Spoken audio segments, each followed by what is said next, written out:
A very warm welcome to all of you on this live program of ours. This program is in association with Ahar Kranti campaign, which is being run by GIST, Global Indo Scientist and Technologist team. And this Ahar Kranti campaign is a Government of India program which is undertaken by GIST. Esquire's Physio-Virtual Institute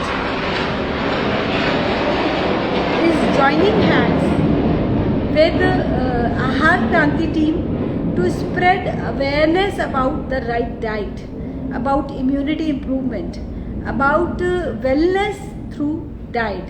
This is our series Holistic Wellness Through Diet, and I am Gynae Naturopath Nidhi Kansal here with you, and today we will be talking with Professor Ashwini Ji Agarwal over the issue of breast feeding. हम ये बात जानते हैं कि किसी भी society की, किसी भी फैमिली की जो फाउंडेशन है हेल्थ की, वो फीमेल ही होती है, the women of the house, because वही फीमेल एक मदर होकर बच्चों को नर्चर करती है, उनको पालती है, एंड उनकी हेल्थ भी मदर की हेल्थ से ही डिफाइन होती है. और pregnancy becomes the very first step of the very first building block of our health overall. और इसमें जब लैक्टेशन का समय आता है, तब अक्सर ये बात निकल कर आती है कि lactation is not as easy, not as smooth as it is considered to be, as it should be. कभी कभी हमने ये देखा है कि फीमेल को लैक्टेशन के समय लैक ऑफ कैल्शियम या लैक ऑफ आयरन जैसी प्रॉब्लम होती है. Sometimes female feels a lot of fatigue, थकान, while she is breast feeding. अक्सर हमने ये देखा है कि इस तरह की समस्याएं भी आती हैं फीमेल्स में कि they are not able to fulfil the need of the child. शुरुआत में 5-6 months it is considered that it is best for the child that child survives only on the breastfeed of from his mother, his or her mother. लेकिन हमने ये अक्सर देखा है कि female is not able to sacrifice. जो mother है, she is not in such a healthy condition कि वो बच्चे की सारी नीड्स को पूरी कर पाए. इसलिए हमें कुछ सप्लीमेंट्स देने पड़ते हैं, कुछ और उसकी नीड्स को कैटर करने के लिए देना पड़ता है, जिसके साइड इफ़ेक्ट्स बच्चे की इम्यूनिटी को नेगेटिवली इफ़ेक्ट करते हैं. इंडिया में जहाँ हम लोग रिच डाइट पर, एक हेल्दी डाइट पर बहुत ज़्यादा फोकस करते हैं, ट्रेडिशनल हमारे सिस्टम्स हैं, ख़ासतौर से लैक्टेशन को लेकर, लैक्टेशन पीरियड को लेकर ट्रेडिशनल एक सिस्टम है हर एक रीजन में कि हमारे यहाँ महिलाओं को ये दिया जाता है so that they are able to feed their child properly. इस तरह की चीज़ें होने के बावजूद इस वर्ष में ही और ग्लोबली आज मदर्स या जो एस्पायरिंग मदर्स हैं या जो अभी न्यू मदर्स हैं, उन्हें हेल्थ इश्यूज क्यों फेस करने पड़ रहे हैं और इस इतने बड़े चैलेंज को हम कैसे मीट आउट करें. कई बार फाइनेंशियल कंडीशन ठीक ना होने की वजह से मैल न्यूट्रिशन रह जाता है. कई बार राइट इंफॉर्मेशन नहीं होने की वजह से, यानी कि हमें पता ही नहीं है, अवेयरनेस नहीं है, या कई बार इकोलॉजिकल कंडीशंस ठीक नहीं है, कई बार सोशल कंडीशंस ठीक नहीं है, मदर बहुत ज्यादा स्ट्रेस में है. इस तरह की समस्याएं हमारी सोसाइटी में बहुत मेजरली, आई शुड से कि majority of women are facing these kind of problems. और इनका सॉल्यूशन क्या है, इनका आंसर क्या है, इसी पर आज हम प्रोफेसर अश्विनी जी अग्रवाल से बात करना चाहते हैं. प्रोफेसर अश्विनी जी अग्रवाल हमारे गेस्ट की तरह हम इन्वाइट कर रहे हैं उन्हें आज हमारे इस प्रोग्राम में. अश्विनी जी हेक्सासीड एशोथेरेपी के इनोवेटर हैं, जिन्होंने फीमेल हेल्थ पर, विमेन हेल्थ पर एक बेहतरीन काम किया है. Without medicine, without any external resources, a woman can be healthy in every state of her every stage of her life. चाहे उसके डिफरेंट जो स्टेजेस हैं उसकी लाइफ के, फीमेल हेल्दी रह सकती है, एक स्वस्थ जीवन बिता सकती है, चाहे वो अभी प्री प्यूबेरिटी पीरियड में हो, प्यूबेरिटी उसका हुआ है, या अभी वो टीनेजर है, या वो मेनोपॉजल फेज में है। There are different stages of women life, और इन सभी स्टेजेस में कैसे अपनी हेल्थ को मेंटेन करना है, इस पर अश्विनी जी का बहुत काम है। प्रोफेसर अश्विनी जी, आपका बहुत स्वागत है हमारे आज के इस प्रोग्राम में। प्रणाम। अश्विनी जी, आज डेलिकेट इशू, बहुत ही सेंसिटिव इशू हम रेज करने जा रहे हैं अपने इस आहार क्रांति कैंपेन में। आपका मैं स्वागत करती हूँ, और मैं अपने व्यूअर्स को अभी बता ही रही थी कि आपने हेक्सासीड रेशो थेरेपी का एक गिफ्ट ह्यूमन रेस को दिया के थ्रू हम एक फीमेल अपने आप को टोटली हेल्दी और हेल्थ रख सकती है। आर सेलिब्रेटिंग जी internationally we are celebrating breastfeeding week starting from 1st August till 8th August, और अभी इसका एक कर्टन रेजर जैसा आज हम कर रहे हैं टीम की ओर से, और आप इसके बारे में क्या कहना चाहेंगे? Breast feeding mothers are facing so many health issues, immunity related issues, और बच्चे की तो ये फाउंडेशन बन रही है उसकी लाइफ की, तो उस समय में क्या जरूरी है, क्या? मैं अभी जो आपने इंट्रोडक्शन दिया तो मैं सुन रहा था। एक तो ये स्टेटमेंट गलत है कि हम विदाउट मेडिसिन कुछ करते हैं। ये स्टेटमेंट किसी भी हालत में वैलिड नहीं है। विदाउट मेडिसिन तो कोई काम हो ही नहीं सकता। तो मुझे समझ में नहीं आया कि गलतफहमी कैसे हो गई कि हम लोग जो काम कर रहे हैं उसमें मेडिसिन है ही नहीं। बिना मेडिसिन के हेल्थ कभी नहीं मिल सकती, मेडिसिन तो चाहिए ही चाहिए। ये अलग बात है कि कौन से सिस्टम की मेडिसिन किस काम के लिए सूट करेगी, वो एक अलग इशू हो सकता है। बट ये स्टेटमेंट कहना कि बिना मेडिसिन के हम लोग सब पूरी जिंदगी बिता सकते हैं, तो ये स्टेटमेंट शायद बहुत ही ज्यादा गलत स्टेटमेंट है। जैसे स्वामी रामदेव जी कहते हैं कि भाई तुम आयुर्वेद का सहारा ले लो ना, एलोपैथी का जरूरी थोड़ी है लेना। क्यों? क्योंकि एलोपैथी के साइड इफेक्ट्स हैं। सब लोग कहते हैं कि एलोपैथी के साइड इफेक्ट्स हैं, तो ठीक है, साइड इफेक्ट्स हैं उसके, पर काम भी वही करती है। ज्यादातर लोग सबसे पहले तो एलोपैथी पर ही जाते हैं, मालूम होने के बावजूद भी के साइड इफेक्ट्स हैं। और मेडिसिन तो मेडिसिन ही है, फिर वो चाहे आयुर्वेद की लोगे चाहे एलोपैथी की लोगे, हर मेडिसिन के साइड इफेक्ट है। और तीसरी बात जो सबसे इंपॉर्टेंट है वो ये है कि बिना मेडिसिन के तो कोई भी सिस्टम ऐसा है ही नहीं जो आपको बिना मेडिसिन के ठीक कर दे। ये तो बहुत गलत स्टेटमेंट है। आप इस स्टेटमेंट को करेक्ट करो। मैंने कई बार सुना आपके मुंह से ये स्टेटमेंट, तो ये स्टेटमेंट वैलिड नहीं है, पहली बात। दूसरी बात है कि हाँ, हेक्सासीड एशोथेरेपी हम लोग जिस सिस्टम पे काम करते हैं वो मेडिसिन को रिप्लेस नहीं कर रहा है। What we are talking is your efficient recovery.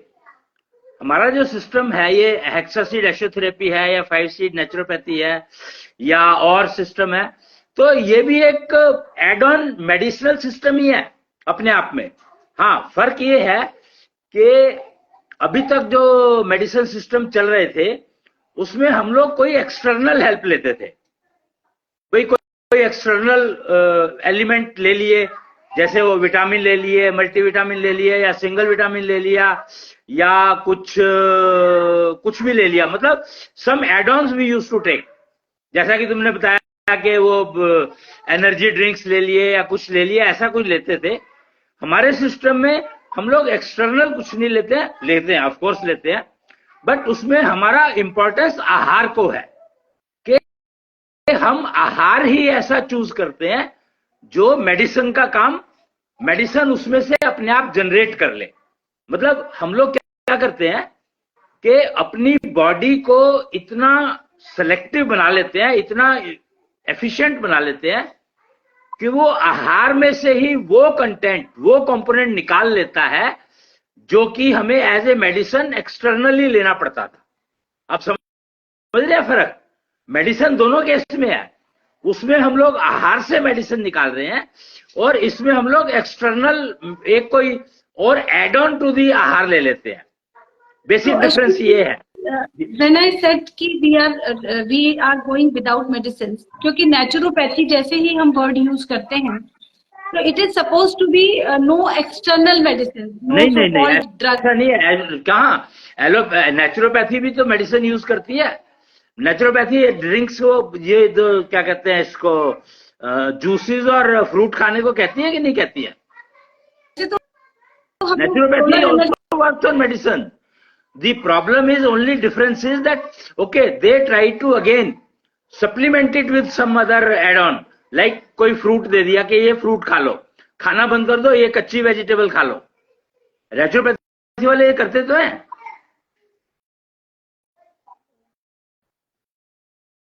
तो इसलिए ये समझने की बात है कि हम लोग, we are not talking of elimination of medicine.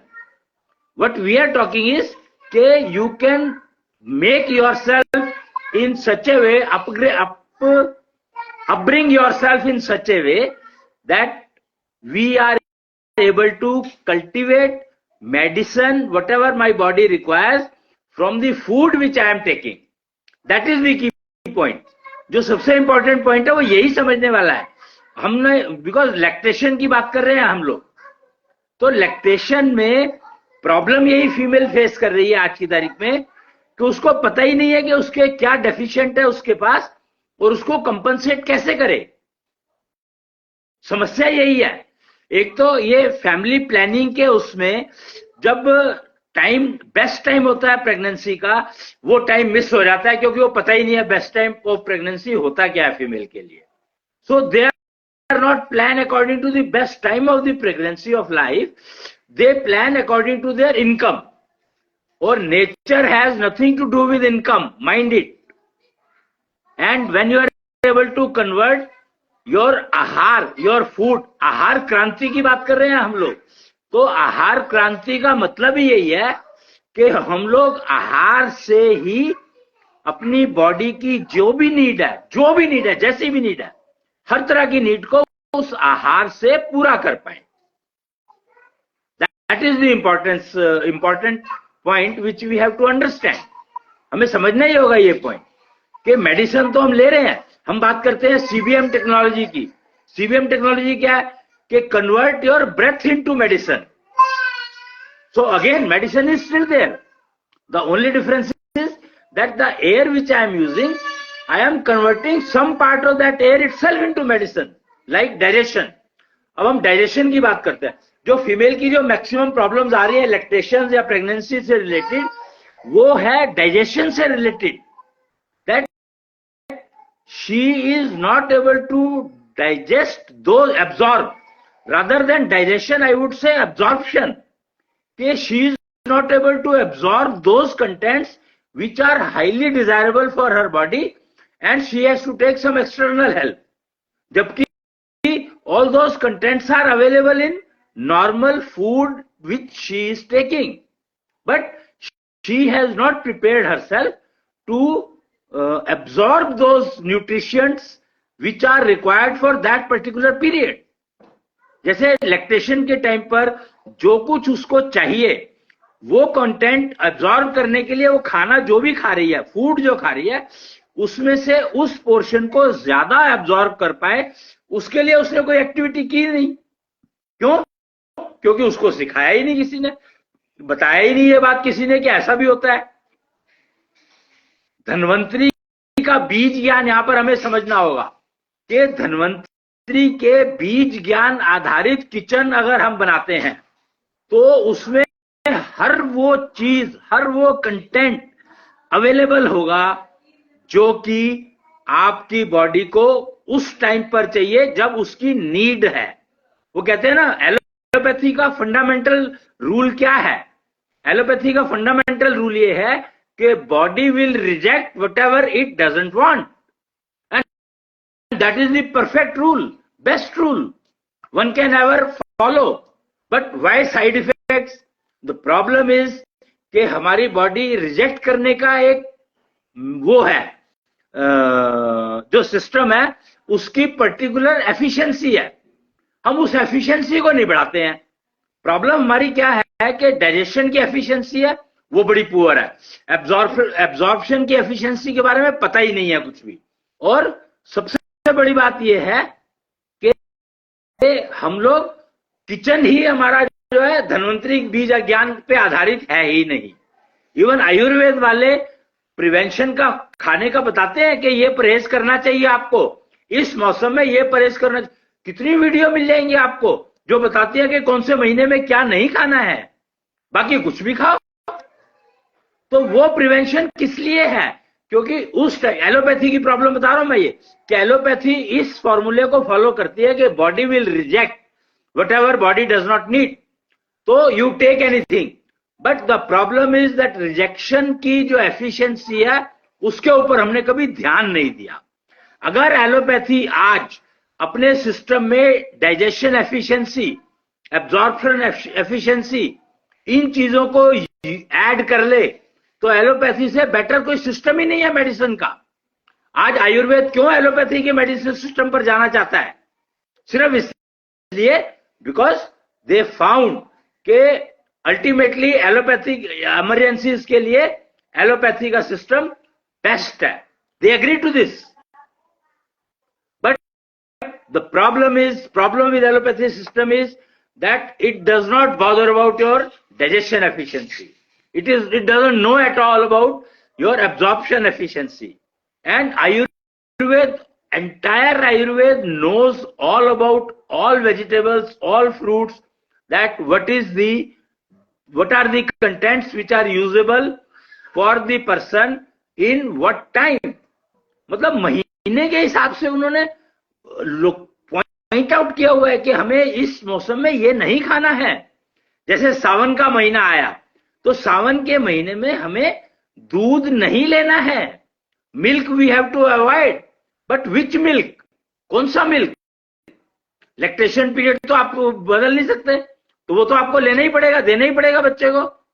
तो एनिमल मिल्क, एनिमल्स का जो काउ मिल्क है, बकरी का दूध है, या ये सब चीजों का दूध नहीं लेना है इन दिनों में, खासकर सावन के महीने में। क्यों?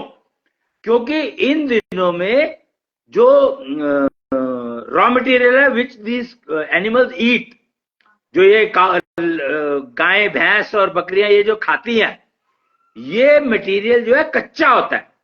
अब देखो ना, हरा आम अगर हरा है तो वो कच्चा है, वो खाओगे तो आपका गला पकड़ा जाएगा, कफ प्रकृति देगा आपको, या बात पित्त देता है, पता नहीं मेरे को, वो आयुर्वेद वाले बता सकते हैं आपको बहुत अच्छे से कि कच्चा आम अगर खा रहे हो तो आपको ये नुकसान देगा, और अगर पका हुआ आम खा रहे हो तो आपको ये फायदा देगा। हर चीज बताते हैं वो यार, हर चीज बताती है आयुर्वेद।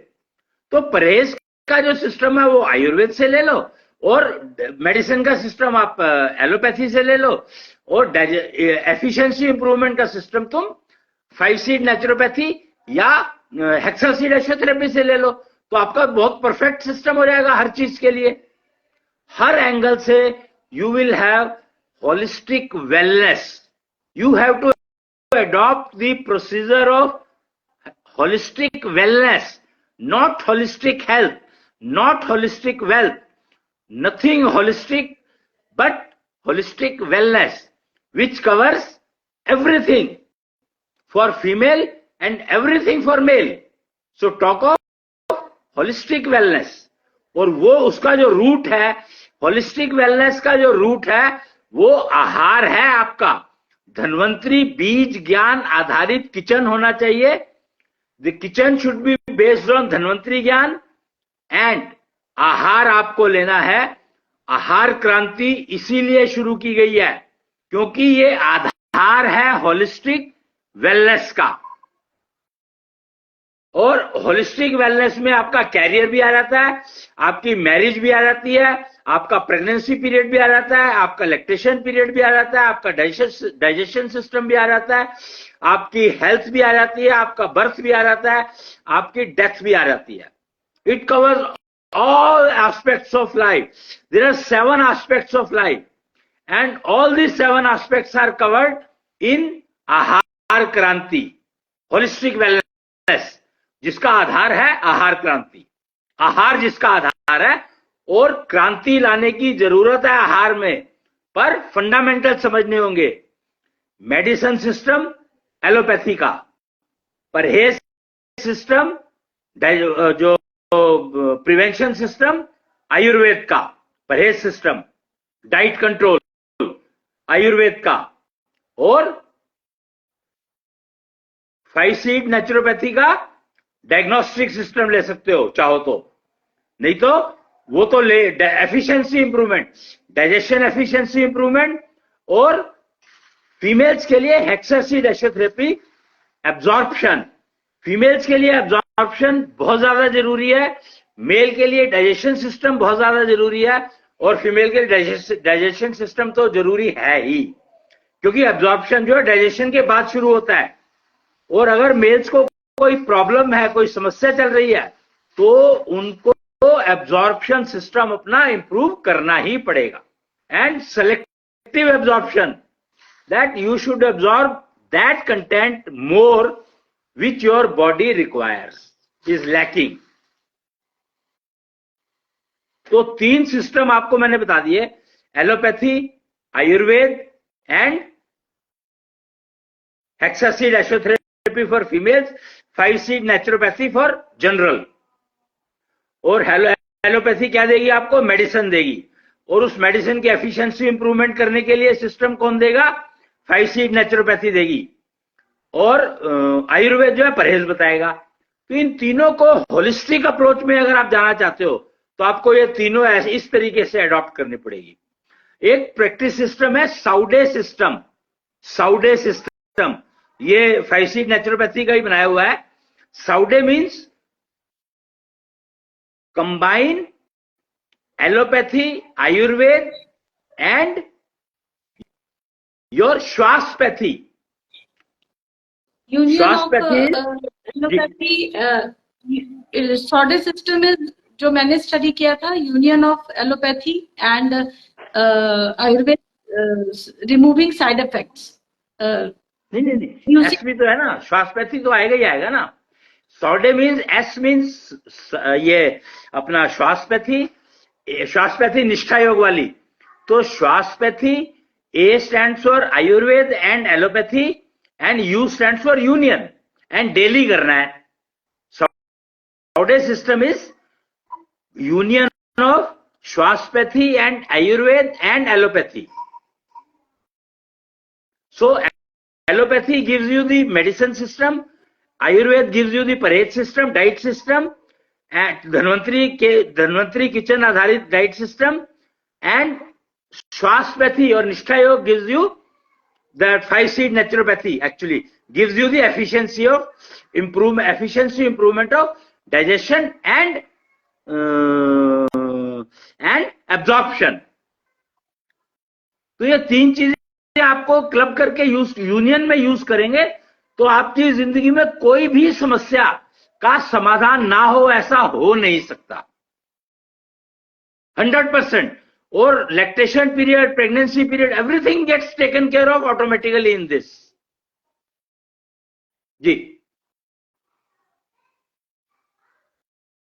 हेलो अश्विनी जी ने एक ओवरव्यू दिया सभी तरह के सिस्टम्स का कि किस तरह से एक होलिस्टिक अप्रोच लेकर चलें जिससे कि हम टोटली वेल रहें। It's not about just health, आप होलिस्टिक वेलनेस की बात कर रहे हैं। जी जी, तो holistic wellness, see the key is that if you talk of holistic health, और अगर आपका कैरियर ठीक नहीं है तो आप कोई हेल्थ होलिस्टिक तो क्या हेल्थ ठीक रह ही नहीं सकती। You will always have some mental issues, and क्योंकि पैसे नहीं आ रहे तो रोटी कैसे खाएंगे, कल को EMI देनी है तो कैसे देंगे, तो you will always be stress. So health तो ठीक रह ही नहीं सकती आपकी, तो होलिस्टिक हेल्थ तो बहुत दूर की बात हो गई। जी अभी ब्रेस्ट फीडिंग वीक इंटरनेशनली मनाया जा रहा है 1 अगस्त टू 8, जिसमें हम प्रेगनेंसी जैसे इश्यूज या लैक्टेटिंग मदर्स की प्रॉब्लम्स को एड्रेस कर रहे हैं। जी, तो इस आपने बताया जो सबसे बड़ा इशू उनको आ रहा है वो एब्जॉर्प्शन ऑफ न्यूट्रिशन का आ रहा है। एग्जैक्टली। तो they should immediately start working on how do I absorb maximum whatever is lacking in my body. See, you don't have to worry about okay, what is lacking in my body. The absorption system or this digestion efficiency improvement, we are talking about efficiency improvement. तो efficiency improvement में हमें ये सोचने की जरूरत नहीं है कि हमारे को लैक क्या कर रहा है।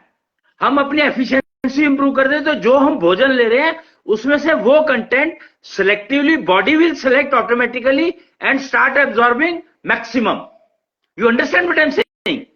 The difference is that we don't need to, once we start working on this direction, then we don't need to worry about कि हमारे में लैग क्या कर रहा है. Our body itself becomes the self teacher. वो एलोपैथी इस बात को बहुत अच्छे से मानता है कि body is A self healing system, but whatever is lacking you have to provide. But the problem is that self healing में again efficiency is missing. अगर सेल्फ हीलिंग की एफिशिएंसी अच्छी हो तो आपको प्रिवेंशन का सिस्टम आपका अपने आप चलने लगेगा, तो आपको प्रॉब्लम आएगी नहीं. Your prevention system will start working so well. जी. So, the game is all about efficiency of our digestion, efficiency of It's absorption. not only digestion. It's not only digestion. See, we have talked about 4 parameters, 5 parameters. Digestion efficiency has to be improved, absorption efficiency has to be improved, and then prevention के लिए जो है अपनी ये जो अभी मैं नाम ले रहा था, that efficiency has to be improved. Prevention efficiency you can say, and recovery efficiency has to be improved. All 4 efficiencies we have to work on so that our body becomes self healer efficiently. अभी भी self healing तो करती है हमारी body, but it is not efficient enough. जी. जो problems हमारी lactating mothers को आ रही है वो 4 लेवल की प्रॉब्लम्स आ रही हैं. एक आपने प्रिवेंशन एफिशिएंसी का नाम लिया, जो मुझे लगता है कि इसको हम इम्यूनिटी कह देते हैं कि नहीं, किसी भी तरह का. It is not immunity. No, immunity. See, that is what the confusion is. Immunity starts working when you have some problem. Immunity का function समझो. Immunity is something. Immunity is a component which starts working when you have problem. जैसे चोट लगी है तो immunity starts working. Normal case में immunity काम नहीं कर रही है आपकी, शील्ड नहीं बिल्डअप हो रही है. This is what we call is building the shield. Prevention means you have to build a shield in you which prevents the unnecessary going into it. That is called prevention. So prevention has nothing to do with immunity. Mind it. Is a shield. Immunity works as a shield only. No. That is community. No, that is shunk technology. You have to build shunk in your eating system. You have to develop a metaverse. It is a metaverse technology. It is a metaverse system where you have to develop a shunk in between your food system so that it prevents, it doesn't allow the things to go in which is not required by your body. Try to understand the difference. Building the shield means developing a shunk, developing a filter. I have always been talking about filters. That you develop filters. Filter is nothing but shunk. Prevention में filters काम करेंगे आपके, immunity काम नहीं करेगी prevention में. Immunity तो problem में काम करती है. जी.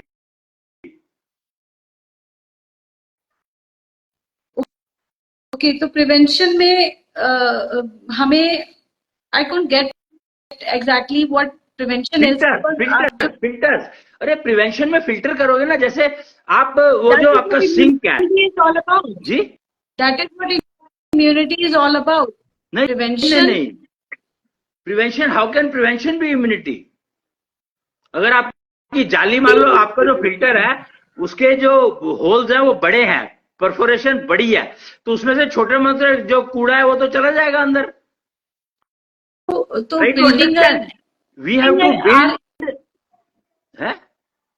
Building our immune system. इसका मतलब ही ये होता है कि हम प्रिवेंट कर पा रहे हैं उन समस्याओं को जो बिल्डिंग फिल्टर. जी, बिल्डिंग फिल्टर्स जो आप कह रहे हैं. हाँ. और बिल्डिंग इम्यूनिटी मोरलेस एक ही चीज है. जैसे कि हमने इम्यूनिटी, नहीं, फिर कंफ्यूजन है. बिल्डिंग इम्यूनिटी का मतलब है आप वो चीजें खा रहे हो जिससे आपकी इम्यूनिटी बढ़ रही है. That is called building of immunity. Try to understand that immunity building, you are talking about building immunity. Building तभी होगी जब आप कुछ खाओगे. तो immunity buildup is done by eating something which will improve your immunity directly. I am talking about filter. Prevention is filtering. That I do not allow what my body does not need. Body should reject it immediately. There is a tremendous difference between building filter and building immunity. Building immunity में immunity works in blood. Try to understand. Immunity starts working when everything has got absorbed into the blood. Immunity level is present in blood, nowhere else. वो blood तक चीजों जो आप खा रहे हो उसको ब्लड तक पहुंचने में 2 दिन लगेंगे, 3 दिन लगेंगे, पता नहीं है. So try to understand two different things. There is a difference between building immunity. Immunity is built up in blood, whereas filters are built in eating itself. Prevention you have to do in the eating. What you are eating, उसमें ही prevention चाहिए आपको. और immunity आपकी build होगी blood में जाके. तो इस फर्क को समझें. खाने में हमें फिल्टर डालने हैं, हमें अपनी सारी सेंसेस हैं, सेंस ऑर्गन्स जितने भी हैं, उन सब में फिल्टर डालना पड़ेगा, डालना ही पड़ता है. ये मेटावर्स टेक्नोलॉजी है, लेटेस्ट टेक्नोलॉजी ऑफ मेटावर्स, के you start building filters in yourself to prevent dirt or the कूड़ा going inside your body. You prevent it. That is called prevention system. जी. So there are 4 levels जिन पे काम करना होगा जब हम अगर अपनी प्रेग्नेंट लेडीज या लैक्टेटिंग मदर्स की बात करें जी. तो इसमें तो मैं समझ पाई हूं अब तक. एक हो गया प्रिवेंशन एफिशिएंसी, जो कि हम बिल्डअप करते हैं, एक तरह का अपना फिल्टर डेवलप करते हैं अपनी बॉडी में. दूसरा हो गया डाइजेशन एफिशिएंसी, डाइजेशन इम्प्रूवमेंट, मोर और लेस इसके बारे में भी कुछ बात होती है आयुर्वेदा में और कई से. एक हो गया एब्जॉर्प्शन एफिशिएंसी. यस, हमने कुछ भी सप्लीमेंट्स लिया है, एब्जॉर्ब ही नहीं कर पा रही है बॉडी, तो इम्पोर्टेंट.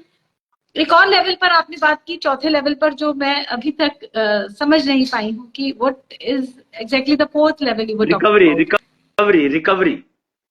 Recovery of what? कि आपको कोई लैक है, मान लो आपके बॉडी में आपको पता लग गया कि मैं थक जाती हूँ बहुत जल्दी. सी यू रियलाइज के जब फीड कर रही हो तो I get tired only after feeding. मेरे में इतना स्टेमिना नहीं, रोज जिसको बोलते थे stamina, actually you are not able to recover. Stamina का, उसमें स्टेमिना का रिकवरी से कोई कनेक्शन नहीं है वैसे, बट जनरल टर्म में एक वर्ड बोल दिया, स्टेमिना नहीं है. तो while feeding itself you get tired. So how to recover from that tiredness efficiently. और जो पोस्ट डिलीवरी जो टाइम पीरियड है, normally female is not able to recover in 2 years from that post delivery system. So to improve that efficiency, that is called recovery efficiency, that you can recover in 40 days. Nature has given the time of 40 days. जी. अगर हम proper diet ले रहे हैं, उसको ठीक से digest कर पा रहे हैं, बीमारी को ठीक कर रहे हैं, और हम साथ में एब्जॉर्ब करें, पर भी हम ध्यान दे रहे हैं कि जो न्यूट्रिशन मैंने लिया है वो एब्जॉर्ब हो पाए, तो नेचुरल सी बात है कि रिकवरी फास्ट होगी. ये तो ऑटो मोड में हो जाएगा. रिकवरी की जरूरत नहीं पड़े. देखो, रिकवरी की फिर जरूरत, मैं ये कह रहा हूँ कि अभी जो प्रॉब्लम्स हैं, मैं उनकी बात, उन पर रिकवरी एफिशिएंसी रिक्वायर्ड, जो करंट प्रॉब्लम्स फेस कर रही हैं females. You understand that I am not talking about कि अगर आपने पहले से ही प्रिवेंशन और एब्जॉर्प्शन और डाइजेशन एफिशिएंसी को टेक केयर कर लिया, तब तो रिकवरी की आपको जरूरत पड़ेगी नहीं. But what I am saying is, current position, आज की जो फीमेल है, उसको recovery efficiency is highly required at this point of time, जो ऑलरेडी डिलीवर कर चुकी है पर रिकवरी में प्रॉब्लम आ रही है. तभी तो यही तो क्वेश्चन यू स्टार्टेड विद ना, कि लैक्टेशन में जो इश्यूज है 6 महीने तक बच्चे को मिल्क पर सरवाइव करना चाहिए, जो कि वो नहीं कर पाता because she is not able to deliver sufficient quantity. तो उसको रिकवर करने के लिए कि it at least work for 6 months, तो उस रिकवरी प्रोसेस पे they should start working immediately and there hexaseed ashotherapy is available to start working on that. Okay, तो for digestion and the best part is that these systems, hexaseed aciotherapy and 5-seed naturopathy, they do not have any side effect. हाँ जी। तो अश्विनी जी, जब 4 aspects पे हमने बात की है, digestion efficiency और एब्जॉर्प्शन एफिशिएंसी और building some kind of filters, जिसे हम प्रिवेंशन एफिशिएंसी कह रहे हैं, and recovery efficiency is the game of course, क्योंकि फीमेल को नॉर्मली 1 साल से 2 साल तो लगता ही है, and some mothers are not even able to recover even after their whole life. That is the point of worry, that is the point of worry कि डिलीवरी के बाद एक पेन रह गया या एक कमजोरी बैठ गई, वो हमेशा के लिए रह गया। ओके, तो अब हमारे सॉल्यूशंस क्या हैं? ये तो हो गया कि हमें इन 4 डायमेंशंस में काम करना है। हाँ, लेकिन हमारे पास आंसर क्या? इसका जी जी देखिए, मैं बताता हूं आपको। अभी at this point of time the best is that we start working on recovery efficiency. तो उसके लिए हेक्सासीड एशोथेरेपी को फॉलो करें और रिकवरी एफिशिएंसी पर काम तुरंत शुरू कर दें, और फिर उसके बाद जैसे जैसे रिकवरी इंप्रूव होती रहेगी, आप देखोगे कि आपके अंदर जो नॉर्मल डिस्टर्बेंसेस रहती थी वो कम होनी शुरू हो गई और एलिमिनेट हो गई। फिर आप प्रिवेंशन पर और एब्जॉर्प्शन पर काम करना शुरू करो जी। Because we are actually the week which we are going to celebrate from 1st to 8th is lactation period week. So that is, in that we have already crossed all the earlier levels. At this point of time we are more worried about recovery period. So we should instantly start working on recovery period through hexaseed aciotherapy. नहीं, lactation में तो digestion का बहुत बड़ा role है, absorption का बहुत बड़ा रोल है। रिकवरी, जब आप रिकवरी पे काम करते हो तो आपके पहले वाले 3 दे स्टार्ट वर्किंग ऑटोमेटिकली। तो ऐसा हेक्सासीड एशोथेरेपी में ऐसा विशेष क्या है, ऐसा खास बॉडी क्या के है? हमारी it utilizes your body immunity, your body content, your body parts, total everything built inside you by nature. उसमें हम लोग कुछ एक्सटर्नल दे नहीं रहे हैं। हमारे अंदर के जो सिस्टम है उन्हीं को हम लोग ऑयलिंग कह देते हैं। हम ना नॉर्मली वी कॉल इट के human body is a machine, तो we are talking of lubricating the machine, and lubrication is generated inside, and that lubrication is nothing but absorbed nutrition. Recovery efficiency में आपकी absorption of nutrition starts improving, और वो आपकी actually इसमें क्या होता है कि what ever pulse is saying, आपकी पल्स के आधार पर स्टडी किया जाता है, पल्स को स्टडी किया जाता है, और फिर उससे बताया जाता है कि आपको रिकवरी के लिए ये प्रोसीजर अडॉप्ट करना है। और प्रोसीजर में 2 चीजें हैं, एक तो आपकी heart beat, mainly 2 component use करते हैं हम लोग, मेनली 3 कंपोनेंट इनफैक्ट, एक आहार और एक ब्रीदिंग और एक हार्ट बीट, ये 3 चीजें यूज करते हैं। और ऑफ कोर्स वैसे 5 सेंसेस भी यूज होती हैं, तो उस टाइम पर आपको कुछ ऐसी चीजें सुननी भी नहीं है जो आपकी digestion absorb, because absorption is a very very fine process, mind it. What I am trying to say is absorbing the nutrition which body requires. It is a very, very fine position. It is a very, very minute details we are going into. We are going into minute detail, minutest. सबसे छोटी detail में जा रहे हैं हम लोग कि we are talking about absorbing the nutrition which body requires. So in that that we have to ensure that our five senses are functional right. They are not giving you any bad, they are not disturbing your absorption process at all. So all these five senses have to be taken care of. Senses का क्या role है absorption में? Senses का absorption vibrations, अगर आप कुछ सुनते हो तो उसकी वाइब्रेशन डायरेक्ट आपकी एब्जॉर्प्शन को इफेक्ट करती है. आप देख लो, आप कुछ ऐसी मूवी, क्राइम की मूवी देखो, सुबह आपका पेट डिस्टर्ब मिलेगा आपको. रात को 4 घंटे आप क्राइम क्रिमिनल मूवी देख लो जिसमें बहुत मारधाड़ हो, फीमेल खासकर, तो सुबह उसका पेट जो है डेफिनेटली डिस्टर्ब मिलेगा. क्यों? Because we are talking of finest minutest, सबसे छोटा सूक्ष्मता का, सूक्ष्म की जो बात करते हैं हम लोग, तो एब्जॉर्प्शन ही सूक्ष्म. जो डाइजेशन है वो ब्लड बनाता है, पर जो एब्जॉर्प्शन है वो क्या बनाता है? वो बनाता है कार्बन, जो कि कार्बन डाइऑक्साइड में चला जाए. हम लोग कार्बन डाइऑक्साइड तो अपने ब्लड में से कार्बन को निकालें कैसे, कार्बन को मिनिमाइज करें कैसे?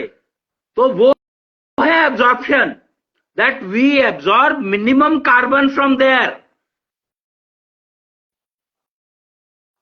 और न्यूट्रिशन अगर एब्जॉर्ब करने तो कार्बन तो आएगा ही आएगा. सो वो न्यूट्रिशन एब्जॉर्ब करें जिसका carbon our body is able to use. Body is not able to use carbon. Body generally expels out the carbon through our breath. वो कार्बन, अरे वही तो कह रहा हूं ना कि जब हम एब्जॉर्प्शन एफिशिएंसी की बात करते हैं तो वो कार्बन जो है वो मेडिसिन बन जाता है. That is what I am trying to say. Convert your waste into energy. Carbon is a waste, so we are trying to convert that waste into energy. That is what all about holistic wellness is, that we should learn to convert our waste into energy. तो वो carbon जो है वो energy का रूप में convert हो जाता है और वो आपको जो कुछ भी आपको चाहिए बॉडी रिकवरी के लिए वो मिल जाएगा. That is the game, that is the key. जी.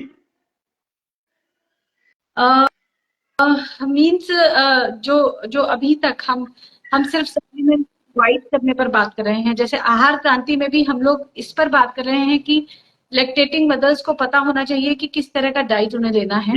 लेकिन इससे भी ज्यादा इम्पोर्टेंट ये पता होना चाहिए कि जो डाइट वो ले रही हैं उसको एब्जॉर्ब कैसे करना है, डाइजेस्ट कैसे करना है. Absorption is much more important. पहले तो digestion is important, then absorption is much more important, because that is the point where we are converting that finest particle of carbon into energy. Ji.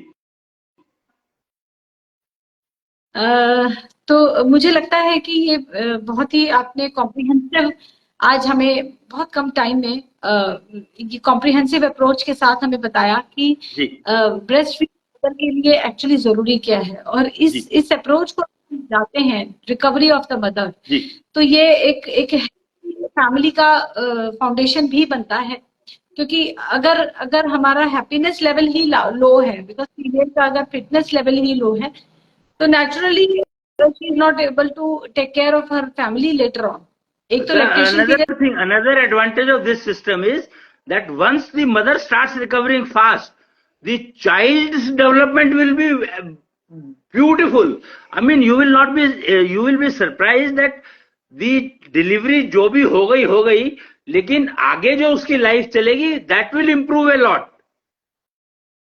If the mother starts going into recovery mode now, the child delivered by that lady will have much better future compared to the female who is not into recovery mode like this. Ji.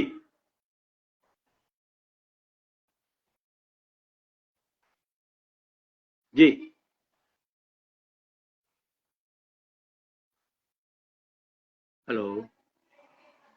Hello, आपकी आवाज नहीं आ रही. हाँ, आपने मैं mute पे थी. अच्छा. तो आपने हमें दिया है वो एक पूरी सोसाइटी को, पूरी ह्यूमन रेस को इम्पैक्ट करने वाला है, क्योंकि मदर की रिकवरी एंड अल्टीमेटली वो मदर की रिकवरी ही बच्चे को डायरेक्टली इम्पैक्ट कर रही है. और उसकी ब्रेस्ट फीडिंग प्रोसेस एक स्मूथ प्रोसेस रहे, जिसमें कोई समस्या फीमेल को ना रहे, एक पेनफुल प्रोसेस ना बन जाए फीमेल के लिए। जी जी तो इसलिए हमारे पास रिकवरी सिस्टम है in the name of hexaseed ashotherapy, and then हम 5-सीड नेचुरोपैथी को यूज करके एब्जॉर्प्शन एफिशिएंसी और डाइजेशन एफिशिएंसी पर काम कर सकते हैं।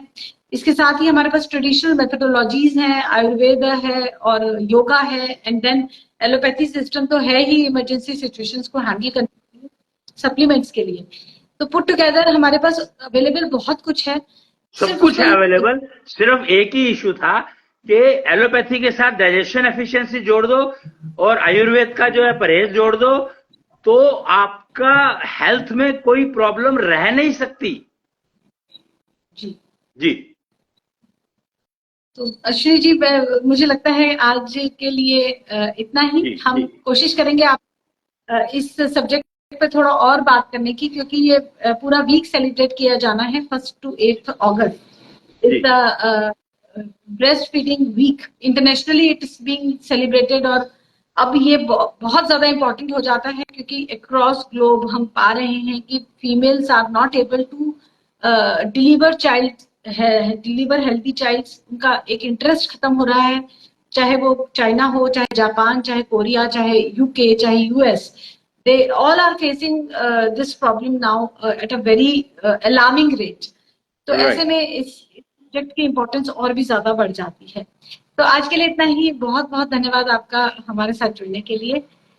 हम देख रहे थे breast feeding day celebration with professor Ashwini ji Agarwal, squires physiological institute की तरफ से मैं निधि कंसल, गायनी नेचुरोपैथ, और professor Ashwini ji Agarwal the innovator of hexaseed ashotherapy. आज के लिए इतना ही। प्रणाम। प्रणाम। जय जय कृष्णा।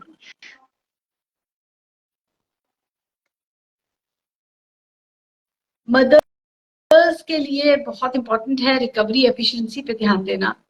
रिकवरी एफिशिएंसी ही उनकी और उनके बच्चे की हेल्थ को इंश्योर कर सकती है। सिर्फ बच्चे को ब्रेस्ट फीड कराना काफी नहीं है।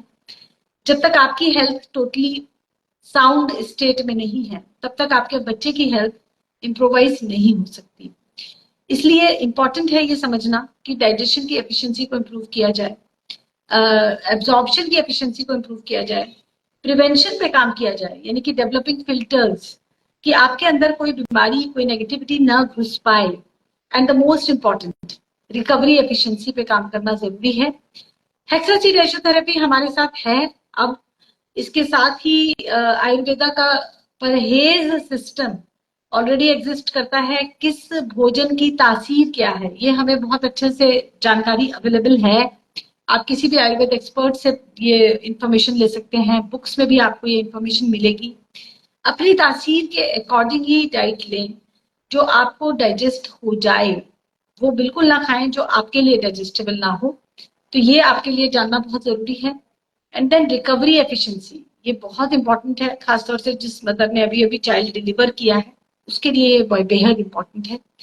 बहुत से सिस्टम्स अवेलेबल हैं। डाइजेशन एफिशिएंसी पे हम काम करें और डाइजेस्ट कर पाए एटलीस्ट जो हम खा रहे हैं, और कितनी जल्दी हम डाइजेस्ट कर पाते हैं। एफिशिएंसी रिकवरी तो सभी मदर्स कर पाती हैं मोर और लेस, अल्टीमेटली सब अपने रूटीन पे, अपने वर्क पे वापस जाती ही हैं। लेकिन how fastly and how efficiently are we able to recover, ये इंपॉर्टेंट है। इसी पर बात कर रहे हैं प्रोफेसर अश्विनी जी अग्रवाल आहार क्रांति कैंपेन के थ्रू। हम एक कंपोजिट एफर्ट है होलिस्टिक वेलनेस, जिसकी टीम का पार्ट हूं मैं। आप सबका बहुत बहुत धन्यवाद आज हमारे प्रोग्राम को देखने के लिए। प्रणाम सभी।